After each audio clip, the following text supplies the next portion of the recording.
Hi everyone, this is Deirdre Pippins, also known as Bookaholic, and welcome to March. I can't believe it. It just seems like yesterday it was just Christmas.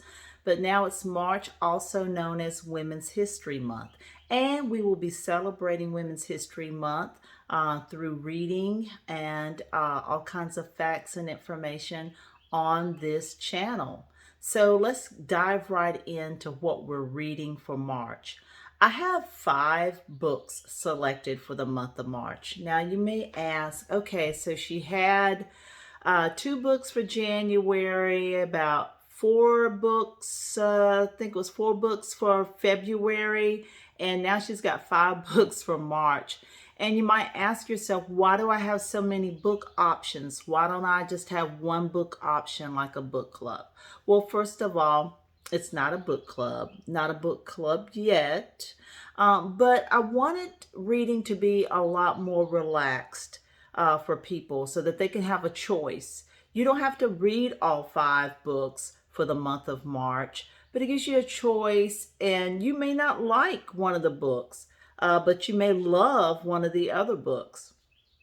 I am also trying to reach my reading goals for this year, but I'm not selecting these books just based on the fact that I want to reach my goal. It's based on the fact that I really am interested in the subjects and the authors of these books, and I hope you will be too. So many of you may have heard, or like me, of just up to a few years ago, I had never heard, and you might say, oh, wow, I can't believe she never heard of this person, but Audre Lorde. And so I challenge you, in one of our books from March is to read Sister Outsider by Audre Lorde. And it's a book of essays and speeches that she did in her lifetime. One of the ones, if you listen to my interview in February with Jackie Shelton Green, one of the essays that I referred to was called Poetry is Not a Luxury. I challenge you that if you do pick up this copy, to read Poetry is Not a Luxury, especially if, like me, poetry has challenged you in a lot of different ways and you don't quite understand it. But Audre Lorde tells us about the importance of it. So I challenge you to pick up this copy for that alone.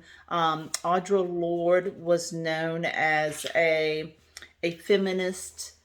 She was a member of the LGBTQ community, fierce activist in her writing. So I just challenge you to pick up this copy. It is a classic.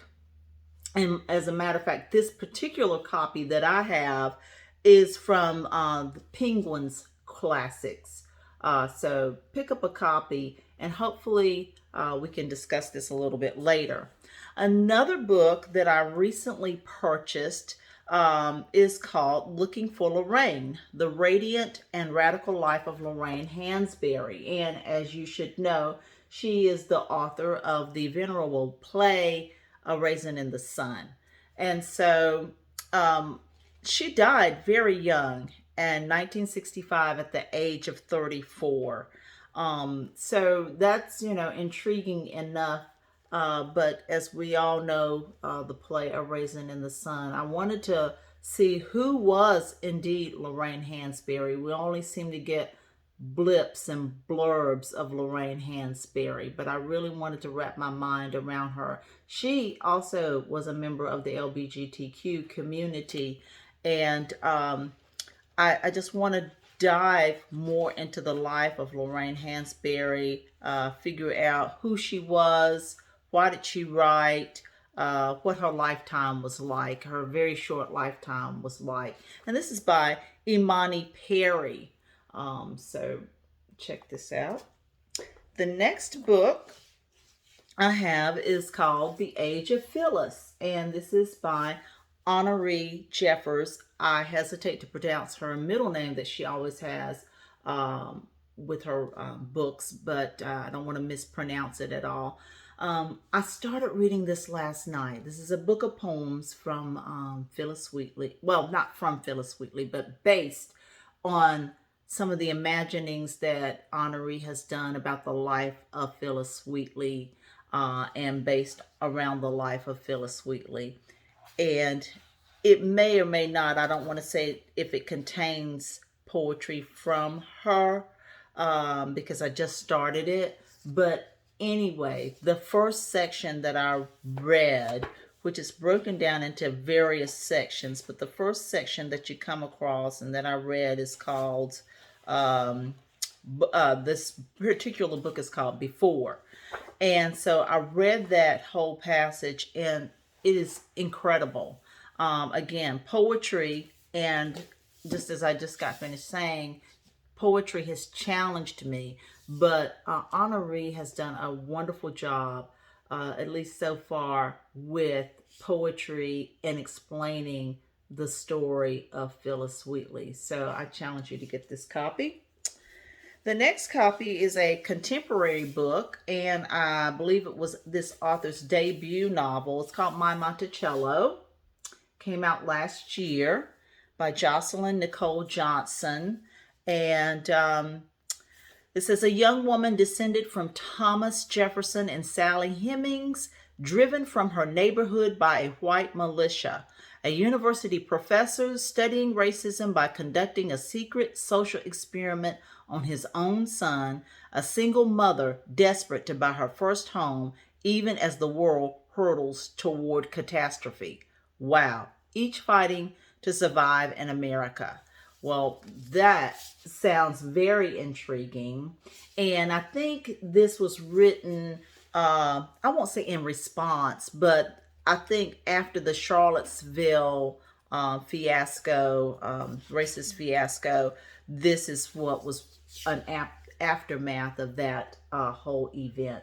So, My Monticello. And last but certainly not least, I picked up this copy quite some time ago, but I'm just now putting it on my list. It's called Ida B. the Queen, The Extraordinary Life and Legacy of Ida B. Wells by Michelle Duster. And, of course, Ida B. Wells being a journalist and me having studied journalism, I'm always interested in her and her life. But you know what? I love books with beautiful covers, and this is an absolutely beautiful cover of a book. I really love it.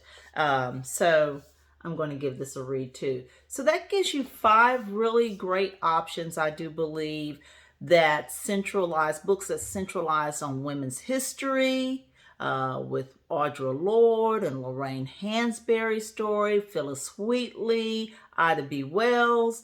Also, it's reading diversely. We're reading books that star and are written by a lot of members of the LGBTQ community and about their lives, and exploring more of different people. So I really am excited for this month's picks. These books are for everyone, men, women, black, white, all types of backgrounds and races. And it just gives you a good chance to delve in and to learn about other people. The other key denominator that all of these books possess for the month of March is that they're all relatively short. I think they're going to be power-packed, full of knowledge, but they're all relatively short. And of course, with Audre Lorde's essays, you know, you can read an essay a day or a couple of essays here and there. You don't have to read the entire essays, but you should at least definitely have that book on your shelves and have read some of those essays. So it just gives you a variety. It's more relaxing than clinging to one book. And then again, like I said, you might not like it. And then, you know, kind of like when you're focused on one book, it takes up your entire month. This way, you will be able to make some significant reading and gain some significant knowledge. And I do believe each of these books can be read in just a few days each. And you should have 5 books done by the end of March. So I hope you will pick those up based on my recommendations. And let me ask you a question. Would any of you like to start having brunch with me on a regular basis? Let me know in the comments below because I want to connect with my audience even more. I am so grateful and thankful that my audience is connecting with me and loves books as much as I do. So I want to connect with you, and maybe it'll be an opportunity for us to get together and talk about books on Sundays. I'd love to have just my followers as guests, not always authors. I'd like to talk to some of you one on one as you've read some of the books that I've recommended, and we can go back and forth on what we thought. I have a study group with some questions. I think it would be a lot of fun. So let me know. Okay, guys, I really appreciate you. This is the month of March reading, and let's get cracking those spines. See you later.